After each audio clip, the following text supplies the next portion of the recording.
Welcome to another video from Artis Opus. Today we're going to be using Series D again, and we're going to be using zenithal, stippling and dry brushing to paint a Blood Angel in a really high quality with no airbrush, really solid end result in no time at all.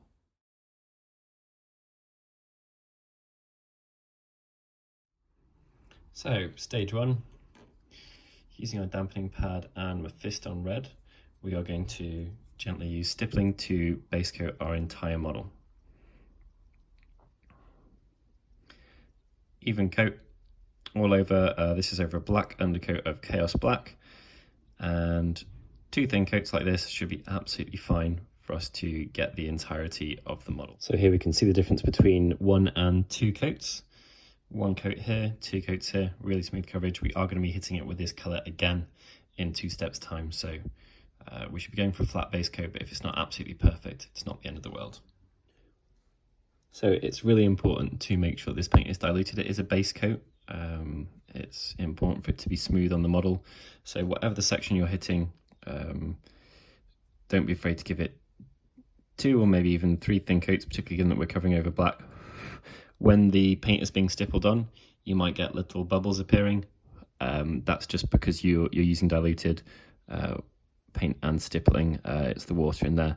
It will still dry super smooth, as you can see on these sections of the model here. Get it from above and below, and then we're ready to move on to our next step. So for our next stage, we're going to make a mix from any black wash and Flesh Terror's red contrast paint. We're using the size 4 for this, nice big brush, plenty of coverage. That wash is approximately 50-50.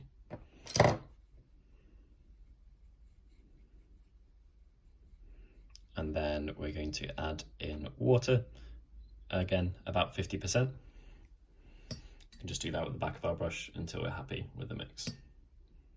This wash is going to be applied fairly lightly, but over the entire model. We don't want too much of it in any of the recesses, so we can just pull it up with our nice big brush. It's got a great big belly on it, and take it so we are covering all of our model lightly with a little bit in the recesses, but not too much. We don't want big, massive, dark sections here. If we are going to let our wash pull anywhere, we should be bearing in mind that the lower sections of any volumes we're painting, we want to be slightly darker than the upper sections. We'll be doing the opposite of this with some of our techniques for the highlighting later. So if you're going to finish your brush strokes anywhere, finish them at the bottom of your miniature, and make sure to always be holding it the right way up. And that way, anything that is darker is going to, in one area than another, is going to be darker at the bottom more than the top, and that makes more sense in terms of the lit from the above look that we're trying to achieve. So with a model like that, we just have to leave it to the side and let it dry, but already it's looking quite nice. So with that step over, it's time to repeat Mephiston Red. Just wake up our dampening palette. Make sure that the previous set is completely dry before proceeding onto this. And we're going to be using our dampening pad, taking a little bit of Mephiston Red, and then we're going to be going for a fairly careful top down all over stipple and dry brush, making care to leave any of those recesses that are very easily hit, e.g. the top of this shoulder pad. If we concentrate on the backpack, going from above with these steps, and then anything that we're worried we're going to get into details that we don't want to cover, we'll get with some traditional dry brushing. And that should leave all of our black lines absolutely perfect, and begin to pick out the edges on these armor sections too.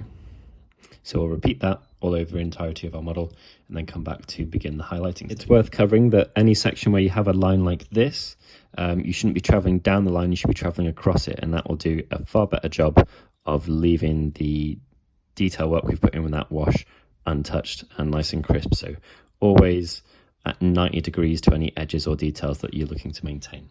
We've made sure that any area with those lines, we're going the right way to maintain the details, leave them in the recesses, and we've got a repeat of our first stage of Mephiston Red. So the next stage is to mix Evil Sunz Scarlet with our base coat and start adding the highlights. Now I'm going to get a slightly sad brush that's seen some better days. This is the brush that I used to clean out my airbrush, and I'm going to scoop a drop of Evil Sunz Scarlet onto the palette there, and a big dollop of Mephiston Red there, and we'll drag these into each other to make our mix. So dampening pad first, then we're going to take our Mephiston Red, add it to our Evil Sunz Scarlet until we're happy with the mix. Not looking to do anything too severe here. I think that looks about right. So now we're going to do exactly what we've done before. Again, starting in the areas we want to be brighter, like the top of the shoulder panel and the top of the volumes on top of the backpack. With the stippling, this is generally speaking, this is for the rounded areas. You want to take this approach, which is a surprising amount of the Space Marine, and then again when we get to the other areas, we'll be working our way left to right, top to bottom, whichever one makes sense to go across those panel lines. If you want to start hitting the edge highlights we're going to do, you may have to go the exact opposite way, but you're just looking to catch the lips, such as these sections here on the exhaust on his backpack. With that stage complete, it's a simple matter of gently building up the amount of Evil Sunz Scarlet in that mix for the next stages. So we've still got some Mephiston Red on a brush. We're going to add a tiny bit more in, but significantly less, making sure to keep using our dampening pad. And then take exactly the same approach. I want to remove a bit on our dampening pad here, but given that we're taking fairly gentle steps, we're trying to achieve a pretty decent end result here, like a high army or tabletop standard. We're okay with taking our time and letting things progress kind of gently through the colours, and our biggest jump will be when we do our bright edge highlight in the final steps of the model. So raised areas, pointing upwards, get most of our attention, making sure to keep the head nice and bright anywhere where we really want to pull the eyes, and then areas like the top of this knee pad, hit from above too before being dry brushed from all over. Our next tip is pure Evil Sunz Scarlet, again with the same approach. Gently, starting from above, where we make sure we don't make any mistakes, because these sections are meant to be the brightest anyway, and then when the paint on our brush has been used up a little, then we can proceed with more confidence, and rather than stippling, dry brushing. So I work my way around the model on the areas that I've decided that I want to be particularly bright, top of the head, top of the shoulders, whichever angle they're at, top of the back, etc. And then when there's less, I can do more traditional dry brushing, making sure that I catch all the edges from whichever side I need to, working away over the rest of the figure. So you're going to go through exactly the same processes, but with a slightly lighter application using Trollslayer Orange. With all of these steps, we're taking care to use the dampening pad, and we haven't changed from using our small Series D brush yet. So take a bit of our Evil Sunz Scarlet from the previous layer, work that gently in with our orange, remove some, and then, as ever, stippling from the top, building up to pretty much pure Trollslayer Orange here. This is being used almost entirely for edge highlights, so we're trying to be quite careful here. Hit them all from that 90-degree angle we've been talking about. Tilt your model around, get it from above or below. This isn't necessarily meant to be reflecting the light, this is just catching all the lips that we've got on this beautifully formed armour. And then when we're down to a level where we don't feel we have enough paint on the brush to be worried about making mistakes, we can continue and get some awesome edge highlight on the go with great ease. I tend to hold my brush further back when I'm looking for a softer effect. Really good rule of thumb. And it allows us to proceed without worrying too much about the next step. If we look at this gun here, we're barely exiting any paint from the brush at all, but what we are exiting is just hitting the edges. So that's the type of effect we're looking to achieve over the entirety of the model. I've actually jumped up to a large, which I'm putting a tiny amount of paint on and spreading it really thin.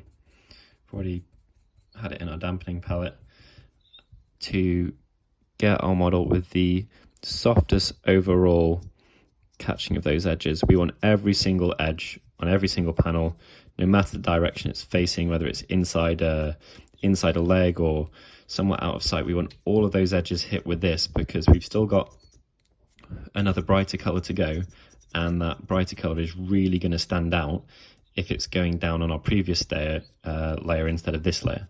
So as ever, patiently going over all the edges we need. You can see how it's picking out that gun there. It's just the very edges, picking it up really, really nicely over the entirety of the model, because we're going to be stepping up to Fire Dragon Bright for our next layer, and it's a really, really bright orange, quite a lot of white in that mix. So we need to make sure that we're taking care. We're pretty much finished the red process on the model now, so it's happened really quick, and it's worth taking our time and making sure that this layer is done perfectly to allow the next layer to be done perfectly too. So as promised, Fire Dragon Bright from Games Workshop is our next step.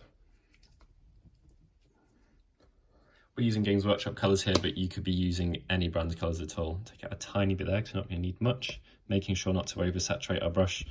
Unless it's a Games Workshop pot, I don't tend to dip Series D or brushes in general into any paint pot, because in the top of those ones you can scrape a tiny bit, so it's only touching the tip, which is the only bit of your brush that should ever really be scooping out paint. Some people don't scoop it out at all, and that's good practice as well. So with this step, we're very, very bright. We're going to add in a tiny bit of our previous paint just to make sure that we don't stand out as being too bright. And with these, we're looking to hit the edges, but only the top facing edges.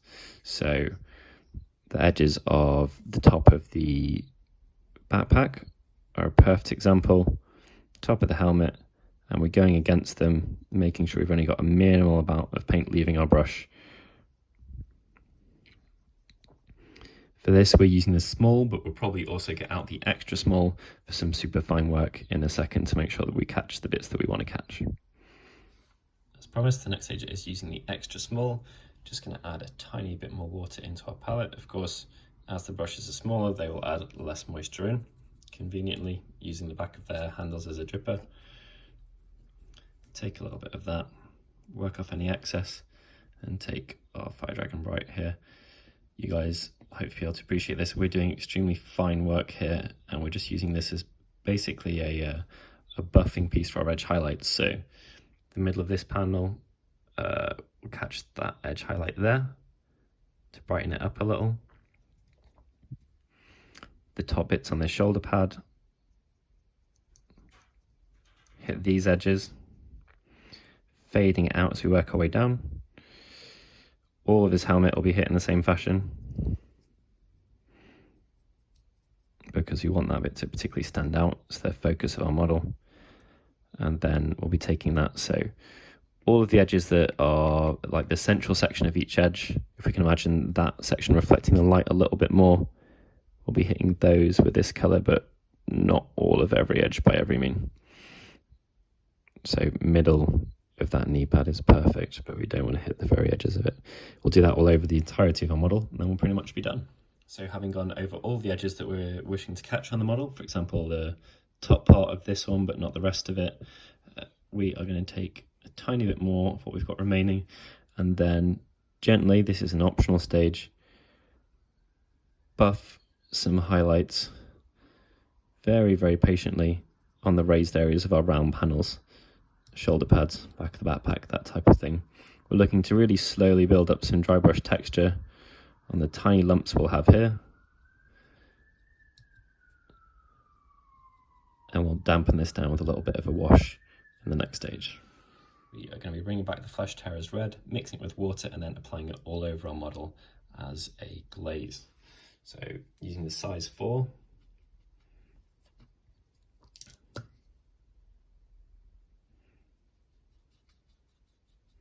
it's a lovely colour. Get our mix to a level where we're happy with it. It's probably about 50-50 there, and then we're going to apply it all over every single section of the model. Again, looking to finish strokes at the bottom of panels, but making sure that we still hit every single bit of the model. So to demonstrate on this shoulder pad, starting from the top, working quite fast. We don't want our very thin paint to dry out and then be, or semi-dry out rather, and then be touched at any points. We're working from the top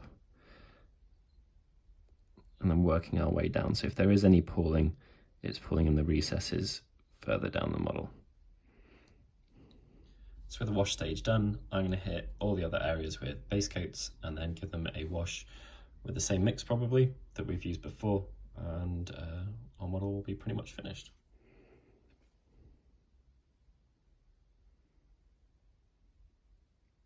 Toothing coats everywhere to cover over that strong red base coat we've got, and then we can hit them with the wash. So now I've base coated all those areas.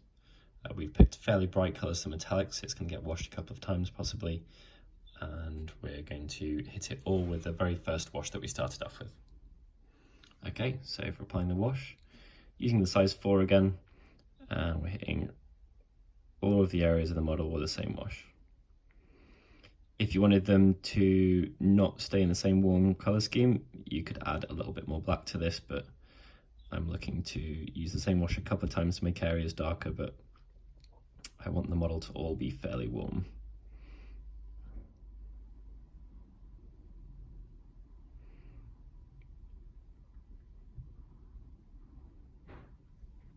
So we've hit all the areas of the model with that wash once. One of the nice things about using a wash we've used elsewhere is it doesn't matter so much if we overspill into other areas, or even if we saw a panel line that we wanted to exaggerate, we could use the same wash to run down the recesses or something like that. Like so, I'm going to hit most of these areas with a second wash, and especially the metallics, and then our model will be pretty much ready to be declared tabletop ready. So while that wash is drying, I can hit the eyes of the model using Moot Green.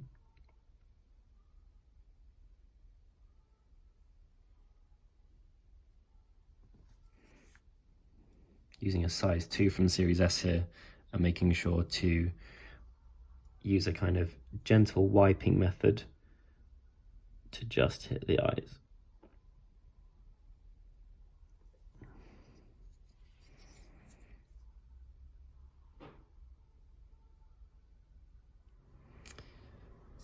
So using Screaming Skull here, just to catch the edges of these areas that we've washed. Do a quick bit of highlighting.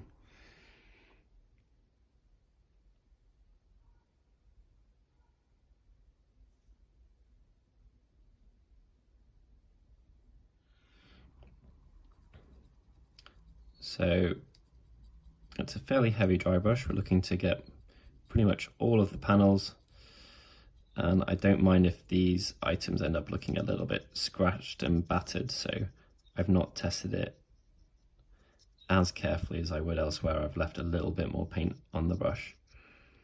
There we go, that is everything. So there we have our finished Marine apart from his belt buckle.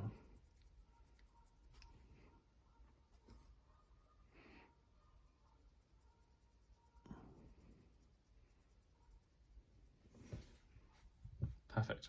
So I hope you enjoyed the video. Please like and subscribe and follow us if you'd like to see more future content. Give us any suggestions of other paint schemes you'd like to do, and I hope that that's given you a really good idea for the level of subtlety you can use. You can do the equivalent of really smooth, gentle airbrush blending, just with a bit of delicate stippling, and that's the first time we've involved washing and other techniques with the dry brushing, which I believe is when you get the real strength out of them. So like and subscribe if you enjoyed the content, and follow us for more in the future.